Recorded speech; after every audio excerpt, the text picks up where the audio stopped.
The Benue State Governor himself, His Excellency Samuel Ortom. Good afternoon, Your Excellency, and thank you for joining us on the program. Thank you very much. Good afternoon. Now, let me start by asking you, how is the state strengthening its security apparatus in the light of the recent attacks in the state? Thank you very much. We just arose from a Security Council meeting this afternoon, and we believe that moving forward, things will be better. The issue of the killing of the associate professor of UNIAGRIC was purely criminality, and that's one of the persons is already arrested and is given police useful information to see how we can track others. We have pockets of these issues like this arising from the killing of Ghana, and because he recruited a lot of followers, that has given us problems. But the security are contending with this very well. So far as security is concerned in Benue State, the security agencies are doing well in trying to cope with the situation. But the challenge now is the issue of the renewed Herdsmen attack against the people of Benue State. They don't come with cattle, but now they have devised a different method of eliminating our livestock guard and the agro rangers from the Nigerian Civil Defense Corps that are working with us. They're proving to be very, very effective, and so they have decided to inflict fear into the lives of this livestock guard and the agro rangers that are doing very well here. In the past 2 weeks, they have attacked 3 different villages, including the one that they killed the Barrister Udan yesterday. But the strategy is to put fear into that people will run away from these places and allow them to come in and occupy the land. There is nothing more than that. And I think that the federal government knows these people. Their leaders are in Abuja. Mayor Tiala are responsible for this. I have evidence against them. I have written, no action has been taken against these people, and they sit in Abuja posting another protective custody of security agencies. I think that the federal government is high time that they come out and say something on this matter. No condemnation has been given about what these herdsmen are doing. In the past 2 weeks, as I said, they went in, killed people who were already sleeping deep in the night.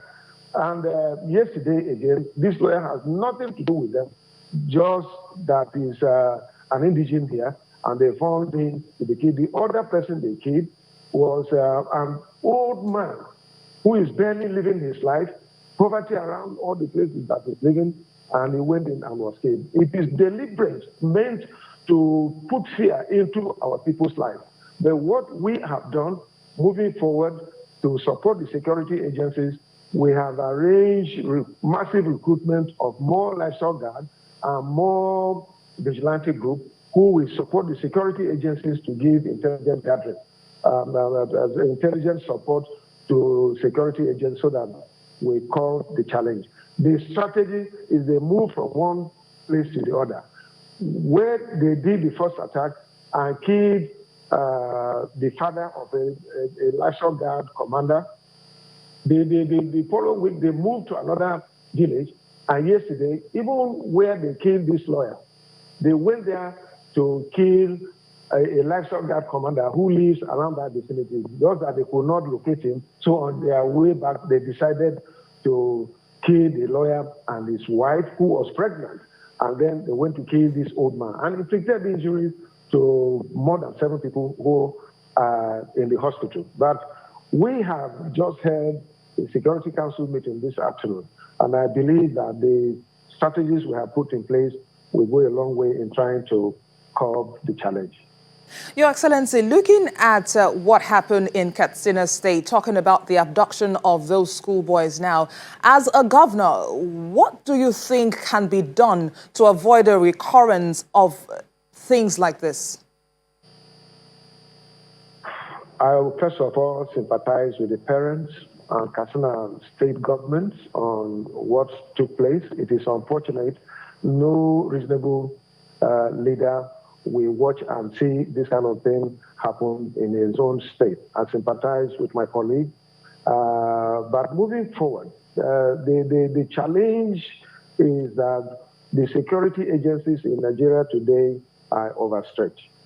And so this is caused by the attack on innocent people by herdsmen, not even sparing Katsina State, where Mr. President comes from. So it is deliberate to divert attention and to cause havoc and pains and harm to our people so that they can collect ransom from people. So my take on this matter is that, first of all, we should not be selective in enforcing security in this country. The Fulani herdsmen now have the legitimate right to carry out dangerous weapons and go about doing all sorts of creating such all sorts of pains to our people by killing, by destroying, by stealing, and doing all these things. And once these things are done, nobody is prepared again to even work with security agencies, because security agencies alone, there is no way they can solve the security problems. They need the support of the people. But when Fulani herdsmen are allowed to, first of all, dislodge everybody and cause pain in the hearts of people, people are no longer willing to do this. So we must, just like every other citizen, to ensure that, first of all, we stop illegal arms. That was why it was out of desperation that at a point I have to call that federal government should legitimize the carrying of weapons, so that if a Fulani herdsman knows that I have weapon in my house or somebody has weapon in his house, he will not just come there and start shooting and then at the end kill you and slaughter you and butcher you as if you are an animal, you know. So it is how to, first of all, stop this banditry. This banditry has set a lot of fears in the hearts of every Nigerian. People are just afraid. People are helpless. No more security. People are afraid to do their normal work. And I tell you the truth, for us here in Benue State, we are afraid that hunger has come. Because up to today, the IDPs that were sent away from their ancestral homes are still in those camps, over 500,000. And these are peasant farmers. So it is a big challenge. We must rise up and work together to support this. The federal government must come with definite stance, because they have the enforcement agencies. Now, we understand that security has been beefed up in some parts of Benue State with 24 hours vigilance. Is this still in place? Of course, like I said, the security agencies here in Benue State are doing well. What we need is to give them additional support. I want to have the buy-in of our people, and that is why I gave permission to recruit more vigilante group and also livestock guard, so that anytime they are doing surveillance and they see suspicious character around, they should report this. And also, they will also keep vigil, whether in the night. And if there are any suspicious movement around, they will allow the security agencies to come in swiftly and work very hard. We have the Operation White Stroke here.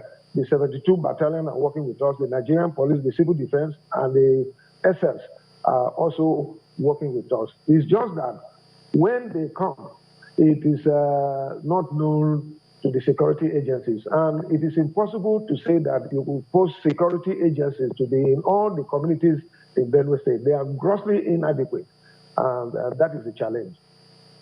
Would like to appreciate you, Governor of Benue State, His Excellency Samuel Ortom. Thank you for sharing some of your time with us on News Across Nigeria today.